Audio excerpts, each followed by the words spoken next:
नाज़रीन, पाकिस्तान में पहली मरतबा, इसकी तारीख में पहली मरतबा डिजिटल दहशत गर्दी पर सजाएं सुनाई गई हैं। आपको बताएं कि रियासत के खिलाफ सोशल मीडिया पर महाज खोलने वालों के लिए बड़ा और सख्त पैगाम आ गया है।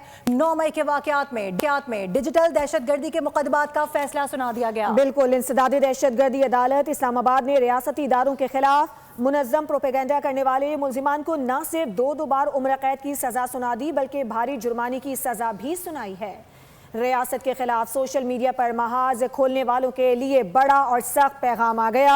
9 मई के वाक़यात में डिजिटल दहशत गर्दी के मुकदमात का फैसला सुना दिया गया है। इंसदादी दहशत गर्दी अदालत इस्लामाबाद ने रियासती इदारों के खिलाफ मुनज़्ज़म प्रोपेगेंडा करने वाले मुल्ज़िमान को न सिर्फ उम्र कैद की सजा सुनाई, बल्कि भारी जुर्माने की सजा भी दी है।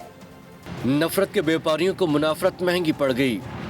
डिजिटल दहशत गर्दी के मुकदमात में महफूज फैसला सुना दिया गया। इस्लामाबाद की इंसदाद दहशत गर्दी अदालत ने आदिल राजा, हैदर मेहंदी, वजाहत सईद, साबिर शाकिर और मुईद पीरजादा को 2 बार उम्र कैद की सजा सुना दी।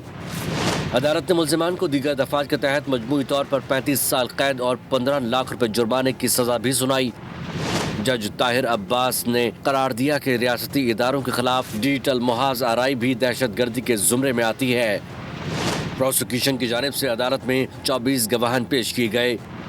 थाना आपपारा के मुकदमे में साबिर शाकिर, मुईद पीरजादा और सैयद अकबर हुसैन को उम्र कैद की सजा सुनाई गई, जबकि थाना रमना के मुकदमे में शाहीन सबाई, हैदर मेहंदी और वजाहत सईद को सजाएं सुनाई गईं।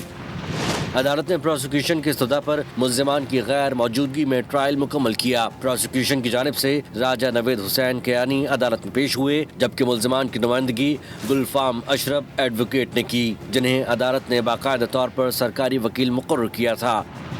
अदालत ने वाज़ेह किया कि इंसदाद दहशत गर्दी क़वानीन के तहत मुल्ज़िमान की अदम मौजूदगी में भी ट्रायल कानूनी तौर पर मुकम्मल किया जा सकता है। सब्सक्राइब करें और बेल दबाएं ताकि कोई खबर रह न जाए।